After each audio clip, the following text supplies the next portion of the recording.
Hello বন্ধুরা, কেমন আছেন? আশা করি ভালো হবেন। আমিও ভালো আছি। এই যে আজকে দুপুরে বানাচ্ছি, এই যে তেল দিয়ে দিয়েছি, আর ওর মধ্যে সামান্য হলুদ দিয়ে দিয়েছি। কেন?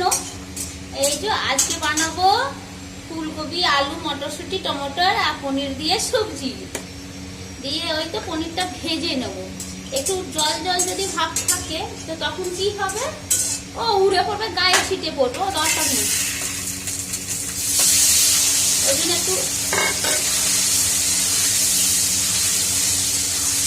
একটু সুন্দর করে লাল লাল ভাজা হয়ে যাবে পনির, দিয়ে ব্যাস তুলে নেব, দিয়ে তারপর ফুলকপি সব ছাড়বো।